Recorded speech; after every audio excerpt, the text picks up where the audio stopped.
This is Movers and Shakers, where we interview the upcoming generation of make it happen multifamily investors to share their story. Welcome to the Movers and Shakers podcast. My name is Gino Barbaro, co-founder of Jake Gino, multifamily investor, educator, father, mentor, and I am joined by my co-host, my brosif, Josh Ruzin. Josh, how are you doing today, Josh? Gino, doing well. Super excited. Yesterday, we launched our Orlando Money Mixer, where we're going to be touring 2 properties, seeing the systems and tools in action, face-to-face networking with students, incredibly invaluable experience, that hands-on in the field experience. And then even more exciting is we're going to have our Petra coaches speaking after at the event. It's going to be a blast. Very excited. For those of you who don't know what Petra is, we follow the book Scaling Up. So the Rockefeller habits in our business. And like we are coaches, we invest in coaching. So to have us be the best versions we can be and share that with others. Gino, what are you excited about? Well, I am excited about today's guest for one reason, and I think one reason only. She began the journey back in 2017 at our very first multifamily mastery from New Jersey coming down to Knoxville, Tennessee. That was a big journey. I think that was a huge step in her investing career. So Josh, please introduce our guest today. Today's guest, Michele Brophy. A little bit about her. So she's a former graphic designer and certified teacher, also a mother of 2. She began really helping her husband with single-family rentals in 2009. In 2016, she got serious about the business and went full-time. And since then, 2017, attended the first Jake and Gino event where she decided to scale up into commercial. And now she currently owns 64 units that they self-manage. So welcome to the show, Michele. How are you? I'm good. Thanks for having me. This is, like I was saying earlier, getting uncomfortable in 2020. So this is, may as well just keep it going. So I'm glad to be here. Love it. All right. So let's hear the story here. 2009 to 2016, that's 7 years. How did you first get into real estate? Why did you decide to go full time? Let's talk a little bit about that story. So never really was on my radar. I enjoyed it. I guess in the DIY, it was fun to see. My husband was flipping houses at the time when we were dating, and you see the befores and the afters. It was fun. We'd go to open houses. I'd help him kind of find places, but I wasn't necessarily in real estate. Fast forward, we were married 2010. We wanted to move into a larger home. We had, babies on the way, and we were underwater. We bought our condo in 2007. Everyone knows 2008. So we bought it not a good time. And 2010, we were ready to sell, really couldn't. We were fortunate enough where we were able to keep it and became rental. It was our tax attorney's idea when Sean already had a duplex that he had for a few years. So we're like, okay, well, we have, 1 unit. What's one more? Not a big deal. Again, still not really thinking of it as a vehicle for passive income or growth. Lost my train of thought. So that kind of continued on for a few years. 2015, we kind of set a goal. We're like, let's get another rental. Let's start looking around. We had our $300 a door. That kind of had our numbers, what we were looking for. We only bought 1 more rental in 2015. At the time, I was still looking for a full-time teaching job, and just to no avail. I was helping out with the rentals, kind of putting some systems into place. Sean was still collecting door to door sometimes, like a 80-year-old man. But, so I started helping part-time in the office. Mm-hmm. Fast forward, kind of an ultimatum. He's like, listen, this isn't working. We were really trying to figure out, what are we doing here? The kids are in daycare full-time. I'm looking for, I'm working part-time virtually just to pay for daycare. So if I didn't have anything by the end of the summer, we're like, that's it. So 2016, we set some goals to double. We fell short by 1. So we went from 4 units. We had 3 properties, a duplex and 3 units. And we went up to 7 properties. We had 8 units. So we made it. I had a screening process over the phone. I would set up showings. I had looked into online payments. I kind of started okay, how are we going to scale this? And then 2017, with me full-time in the office, we got up to 17 properties. And in the mix there, we had 2, I say quick flips, we call them Windex and flips, because we really didn't rehab them. We found a good enough property. We were able to turn them over to first time home buyers kind of thing like that. One was in Philly and, which I wanted to hold. And, and, one was here in, Burlington County, but so, 17 units plus 2. So it's 19 properties we were dealing with just in 2017. So what made you want to come to the 2017 Multifamily Mastery, the live event? I mean, we were small back then. What I guess pulled you to want to come and learn about multifamily? Sitting right here, side by side, we were kind of going through again, trying to figure out like, all right, is this really scalable? We're chipping away a property at a time, maybe a duplex. I'd found a really good triplex. Then we're dealing with all the different taxes, all the different insurance. We're like, okay, how are we going to scale this? Mm-hmm. And being that we live in New Jersey, we were starting to get priced out. Taxes are high. Just numbers in general was just going to get a little interesting. Mm-hmm. Sean said, we both agreed. We were not that we were outgrowing our local RIA, but we were entertaining scaling. Scaling is, maybe commercial. And we were thinking probably smaller commercial, like, oh, we'll buy like a small garden style or something that's maybe 8 units, like nothing really big. And Sean tasked me, he's like, find something out there. Let's go for some education. Let's figure out like let's start to find a different community. We love our local RIA, but a lot of them are single family, small multi, in that realm. Mm-hmm. Fast forward, a Google search. And I came across somehow, I honestly don't even remember how, had come across, started looking into wheelbarrow profits, really dug in a little bit. I was like, well, why don't we go to this? I'm like, it's, worst case, we get to go to Knoxville. Never been there before. So, because we didn't know much about it. We never really looked at multifamily. Mm-hmm. But we knew there was something else out there. We knew we wanted to scale. And what did you learn at that first event? I mean, what were the big takeaways that, that must have been like a whole paradigm shift for you, being in, I remember it so well. At the back row. Yeah, I've had 175 people that first event. All the chairs were next to each other. We really brought a tremendous amount of value because there was cost segregation there. There was property management. So much information. It was actually too much, to be honest with you. It was probably overwhelming for people, but we really didn't know what we were doing either. It's commit and figure it out, just like your journey was, like start scaling up. And so what were the big takeaways from that first event that you went to? So we purely went there we're just going to learn, kind of like dip our toe. We weren't there trying to negotiate deals. We were there, let's see what this world is all about, this multifamily. Never once thinking we would invest out of state. That was like, oh, that's crazy how they do it. Like, that's wild. And now we do. But so that first like just blew our mind, just not even thinking about leaving our backyard. But I will say, which I think is kind of a funny story, the very first speaker at the very first Jake and Gino event flipped a switch. Sean leaned in. It was Mike Conlon. Yes, I remember that you're saying that now. That's right. Yes, it was Mike Conlon. Oh, and I'm going to probably mess up. Affordable Housing Communities, his company, but he has 1,000 units, 500. Thousands. 1,000 units. Yes. And he just really dug in and explained manufactured housing, the mobile home communities as an investment, and just the community itself. And it kind of spoke to us a little bit. We were like, that'd be really cool to literally build a neighborhood. Like, you're not just owning like a property, you're cultivating a neighborhood and some culture there. And we've always prided ourselves here in New Jersey on like not falling into the status quo of a landlord. We take the resident's point of view. Full disclosure, we've been 100% occupied for over 2 years. No turnover. Like I have one troublemaker, but everyone else has been here probably 4+ years. I mean, outside of the ones that I just recently, in 2017. So yeah, we've had almost all of the original residents. So you went there thinking multifamily, but then ultimately Mike Conlon, he was really good. And he's in the mobile home park space. So two things. So the first thing, everybody, what you don't know, you don't know.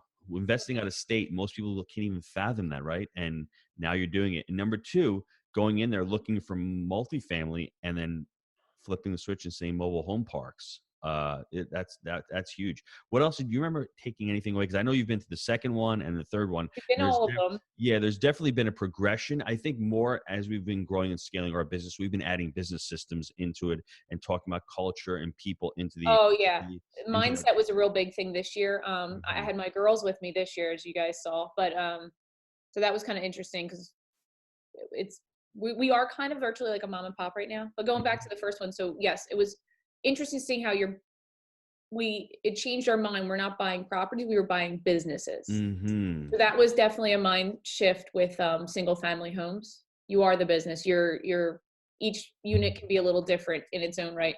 But we did, that was our big takeaway, I think, is like, wow, these, like, you're buying businesses. There's laundry, utility, all these different things that go into it that we just scratched the surface, but at least we knew of them. We knew that that's what entailed. But I will say, we came back and Sean was like really hung up on the mobile homes. I'm like, all right, go for it. I would start to kind of just look around. We just start looking at different properties, started like researching different market areas. What year was that? 2017, right? Mm-hmm. So he read the book Park Place, which I don't know why it took me so long. I just recently read it a few months ago. If you're looking into mobile homes as an investment, Park Place, now whatever, Tony Ferris, really good book. Mm-hmm. He read that, so I laughed. I said, "We're here because of Mike Conlon in a book." But we started looking at. We called some brokers and action. You guys have been saying that education plus action. We're like, we're going to come out and meet you, and I don't think anyone believed us.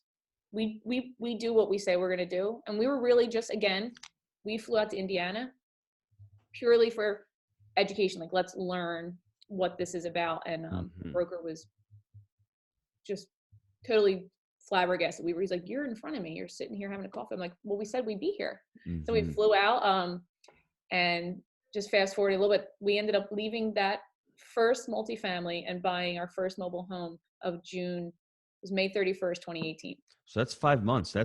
There's a lot of action there. So how else did the community help you out? I mean, with that first deal, was it the accountability piece? Was it the education piece? The Facebook group has been huge just for staying connected. We did start doing a small mastermind group with a handful of us that are, I guess, originals. Mm-hmm. So it just, I guess they hold us accountable. We kind of spitball some things off of them when we weren't sure. Just really reaching out. We just coming, I guess, from a point of, we learned, people are willing to share, especially seeing that, like you said, it was a smaller group there. We made a lot of good connections. I think because it was a smaller venue at that time, it was easier to kind of cultivate those relationships and have that comfort level of reaching out. Like I don't think it was an email or a Facebook message, Mike Conlon. I don't know this guy. I'm like, well, I can find him. And I just kind of sent him a message asking him a little bit of advice. And then Sean took over. They've since then talked a couple different times on like some things when we were underwriting, just looking at different stuff, and the broker relationships. Mm-hmm. We really just, we leaned on who we found at the industry, which largely came from the multifamily event because they were in that space. And we just kind of went from there. So what would you say to people trying to get into real estate, multifamily, mobile home parks? You've got a couple really good recommendations. I want to really go over them real quick. That education times action equals results means a lot. I think the ability to have an open mind and to get out of your comfort zone, because flying down to Knoxville and not knowing what you're getting yourself into is really, really key. Getting in there, the broker relationships, doing what you say and say what you do I think it's just key in life. That's one of the life lessons that we should teach our children. That goes without saying. Most people don't do that. That's why they don't find deals. What else would you say to people if they're considering they're on the fence? Joining a community obviously is really important, but what other things did you think led to your success? Because 64 units is a lot. And I know that 64 is going to double in the next 12 to 18 months, you're going to have over 100. Yeah, we're not looking at anything less than 50 now. So. Yeah, see that? So Josh, she's a little snob there, right? Nothing less than 50. You know what I'm saying? And that comes down to my systems, actually. There's a reason. One thing that was said to us, actually Jake said it to us, I think the following year. We jumped in, we did it, and we thought big, but our big wasn't big enough when we bought too small. So we have a 21 unit park, which is kind of a fixer-upper. It's our training wheels. And just a sidebar on the numbers, we got that cash for $85,000, 21 lots in Muncie, Indiana, because it was like the redheaded stepchild of a portfolio. And we got creative. We're like, well, we'll take it, because they couldn't sell the rest of the units. There was 2 other properties that were like 120, 105, something like in that area, over 100 units. And we're like, well, we'll take the little guy. And they kind of put us in on a settlement. So, and I told you, I was like, just throw a number out there. And we were shocked they took it. So, but there's like 6 residents living there. That's kind of our training wheels. We're learning the ropes in that park, which is good. But I guess if you want to get in,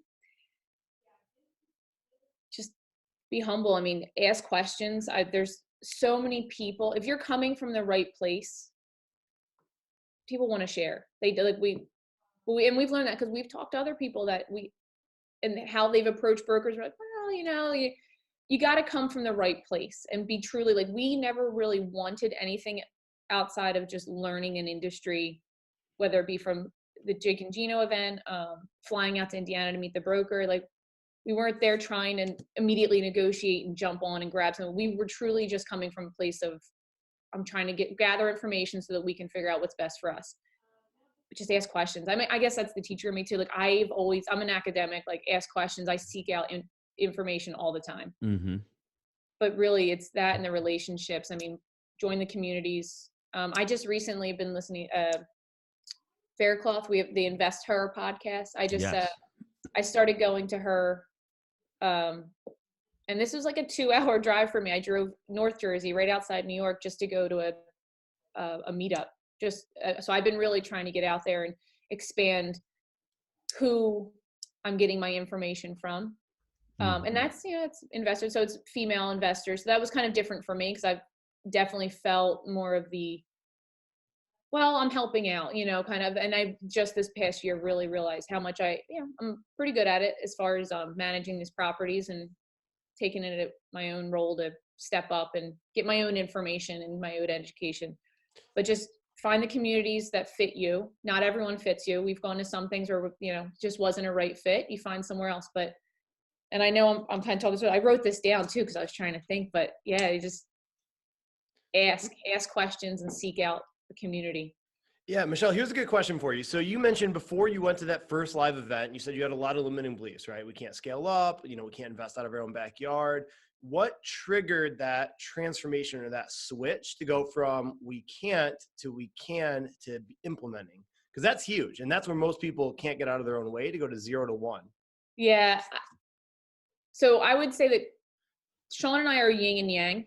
So it's really good. So we implemented we have a pro coach now too, that we just started working with in the fall. And we've realized that Sean is the aim,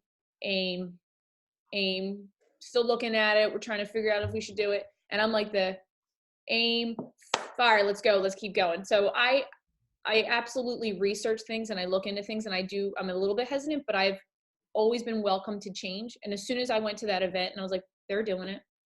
We went out to dinner with someone that lived in New York, and she had a couple of units in Texas. I'm like, okay, sold. I'm like, you're doing it and you have a full-time job. Like, that's all I need. I just need to see that it could happen. And then I had there was no stopping. I was like, we can do it. I'm like, it sounds like Josh's relationship with me. Josh likes to aim. He's aiming, and I'm like, just fire that email off, bro. Just post that thing. Don't worry about it. If something happens, we just fix it. We course correct. It's really important that you mentioned that. There's things I want everyone to write this down, because it's really important. Number one, Michele talked about clarity. I think she had clarity in her decision going down there, having clarity. Number two, Michele talked about relationships. Relationships are key in this business because it's a team sport. Relationships with your broker, relationships with a partner, with an investor, with a banker. Number three, the network is really, really huge when you're getting into any endeavor, whether you're in multifamily, mobile home parks, any type of real estate.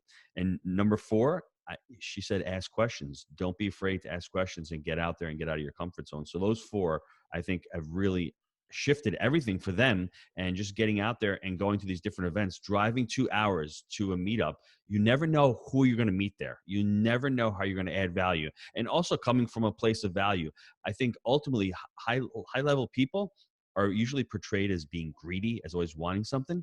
but they're usually the ones that can give back because they can be on a call with you for an hour and not expect anything because they don't need anything from you. So the higher level you become, the more you're willing to share, because ultimately, as you get older and you age and you pass away, you want to be remembered for something great, for helping others. It's not just about making money. And I think people who have made a ton of money start to realize that it's not really about that. It's about having the go-giver, I guess, concept of just giving back. I mean, Michele, do you want to add anything that I said? I've read that book actually, and I've read The Go-Giver Influencer. So I do like those books. Yeah, I mean, that you just got to, I don't know, you just got to go for it sometimes. And I guess, the whole adage, fail forward. If you're going to fail, just learn from it and keep moving. I mean, you don't want to fail. You got to be cautious, especially when you're getting into some of these big deals with multifamily. But, and that's what, like I said, Sean and I kind of yin and yang each other out. But the systems, I realized when we grew, I did get a little clumsy. So, like E-Myth, I read the E-Myth Real Estate Investor and things like that. I'm just trying to refresh, like, okay, I got to reorganize myself and make sure your systems are in place so that when you do take that jump, it's an easier transition. You're still going to fumble. I mean, I do it daily. But I've learned that one of my strengths, I guess, it's really shining through, is the quick way to problem solve and move forward. I just did it yesterday in our meeting. Like, we have a home, it's not set, and mobile home investing is a completely different business. I will say that you're not just owning like the staff in place and having your renters. There's two different, you could have homeowners, you could have people that are leasing with the option to purchase, you could have just straight renters. I mean, there's so many different facets that we're kind of learning that, like, there's different leases. It's not just your one lease and your one building, how that goes. There's so many ways to monetize that business. I think that's the cool thing about it. But I think there's one thing that you said that's really important, is that you don't have to start with 100 unit.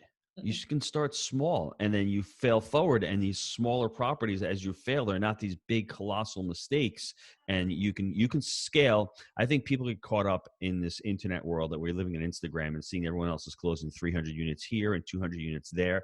That's not reality for a lot of people. They just maybe have a little piece of a deal. It's saying I just closed 300 units. There's nothing wrong with we started with our 25 unit property, and from there we scaled up. And don't just scale up and grow just for the sake of it. Know why you're doing it. That's really important. And I think the other thing that entrepreneurs is we all make mistakes is we don't know when to hire. When you're thinking about hiring or adding another individual on, whether it's a VA, an assistant, that's when you know that you're ready. When you're considering it and contemplating it, just rip off the Band-Aid, and that will be the end-all, cure-all for you. You need to do that, those two things. So don't be afraid to start small and scale up responsibly and treat it as a business. And if you can do that, I think it's going to be really, really, really powerful. What do you think, Jake? Josh? Love it. I think that's a very big thing there. One takeaway too I noticed is you're like, hey, I was starting to outgrow my local RIA.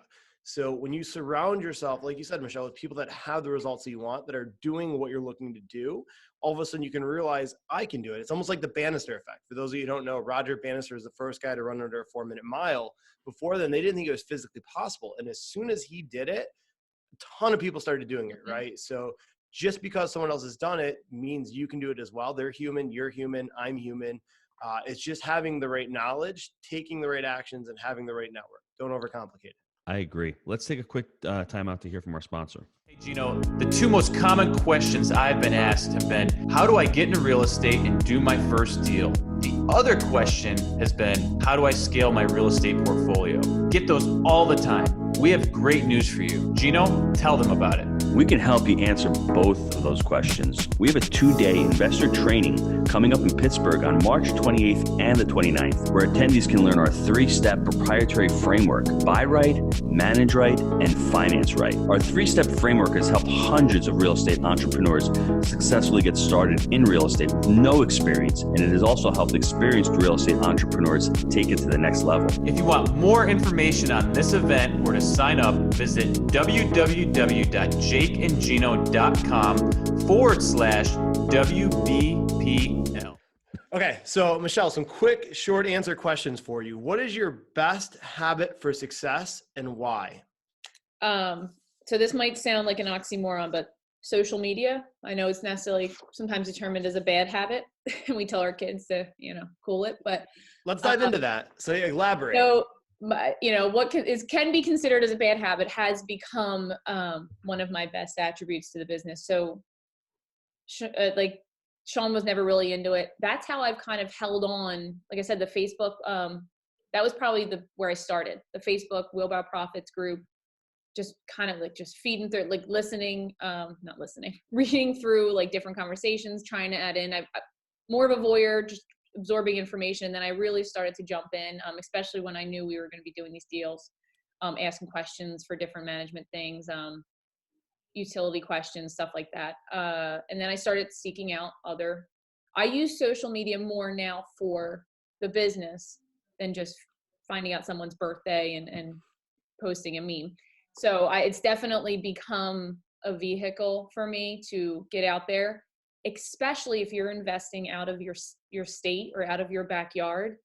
You're not going to see these people all the time, but it's a really easy way to just stay. It's almost like little mini masterminds. So I have a lot of groups, there's a mobile home park owners forum, lots of really good information. There's a lot of newbie owners that have the same maybe questions that I might have, and then some other people that are been in the business. So that's a really good one. The Jake and Gino one's great, especially because you can recap some of the stuff and get some of the information from some of the events. Instagram, all that stuff is just real quick. I've been starting to post when we have things for sale, just trying to hit all the different things. Facebook Marketplace, all the haven't really gotten into Twitter, but all the other stuff I joke around. Sean's like, oh, you're always on your phone. And he realized I wasn't sitting there LOLing with my friends. I was like, oh no, there's an event coming up and I'm finding out all this information. That's how I found the investor. I was started listening to the podcast and went up to that event, and I'm like, oh, there's something else coming up. And that's I amazing. realized it was actually what I was doing for work. It was part of my day. Mm-hmm. It just happened to look down. So I am cognizant when I'm doing it. I try not to I have 2 young daughters, so I don't want to be hold on, mom's gotta, post this. But and then, it's just, so that's a really huge one. And I think my problem solving, my ability to just really, maybe that's the mom brain in me. There's an issue, you got to just nip it in the butt and kind of move on.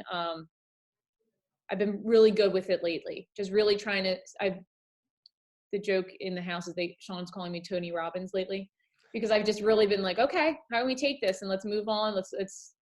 Easy. We'll start. We had an issue with work orders not getting through an email. They were going to a spam for one of our contractors. I was like, okay, follow it up with a text. Text her as soon as you send it off and make sure she got it. If she didn't get it, then, to resend it or, send it to a different way. It's little things like that. I'm realizing that I'm getting quicker with how to manage the business. And I just practice that just positive kind of, how do we spin it? Yeah. Yeah, I like that. So 2 things. Social media, I firmly believe it's like fire, right? Fire can burn your house down and it can do damage. At the same time, fire can also do good, right? It can keep you warm and cook your food. So it all depends how you use it. It's simply a tool.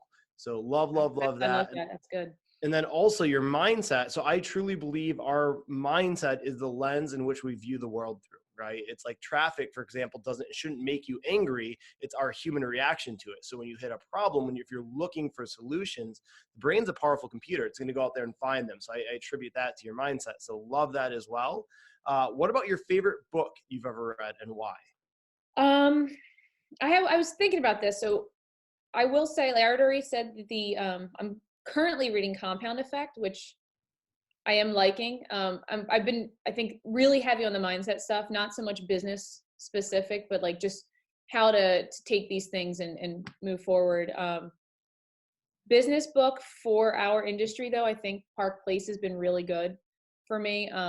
But I think it started with, I read The Go-Giver over a year ago, and it reminded me of how we started. We always wanted to be in a good place, resident point of view. We didn't want to be that slumlord kind of coming in just for money. But The Go-Giver I like, and Park Place for industry, I guess, for right now. Like that, definitely very important to keep it up on the books. All right, so there was a lot of golden nuggets on this one. Gino, you already summed a few up, but I'll add some to it. I really think, a big takeaway here is what you focus on expands. So when Michele decided to go full-time in the business, that's when her portfolio really started doubling. So where you put your energy, you're going to get the results. So I really got to hammer that one home. Gino, I mean, you already summed most of them up, but what other ones do you have to add to this? I like what you just said about where you focus your energy. That's great. I think the next thing is, if you're looking around and other people are doing it and you're saying you can't do that, maybe it's your limiting belief. I never thought I could invest outside my backyard until I went and got coached. I did it, and then I did it again, and now we're continuing to do it. So that's really important. I think team is really, truly important. And I think scaling up responsibly and not stopping because you made a mistake, figuring out what the mistake is, course correcting, and continuing to do it, and having the reason why you're doing it, not just scaling up just to scale up. I think it's important. And don't be afraid to try a different niche. I think Sean and Michele, they came down to do multifamily and they fell in love with mobile home parks. There's nothing wrong with it. I think that's great. Being able to say, I made a mistake, I don't want to do this, I want to do that, I think it's truly important. So Josh, what else you got? I think that's really important. Just Michele, how can the listeners get a hold of you? Well, like I said, I'm on Facebook, Michele Brophy, 1L, Michele. I actually, terrible. I don't remember my Instagram. It's like _ Michele Brophy _ but I come up, and Michele, Michele @redmaygroup.com is my email. Like I said, it's Red May Property Group.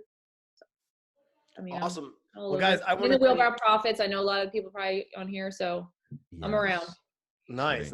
Love it. Well, Michele, I want to thank you for being an amazing guest on the show and sharing your Movers and Shakers story. Now, if you want to be the next Movers and Shakers guest, email me, josh@jakeandgino.com. And if you like this show, please leave us a review. And until next time, let's make it a Movers and Shakers week. See you, everybody. Thanks everybody.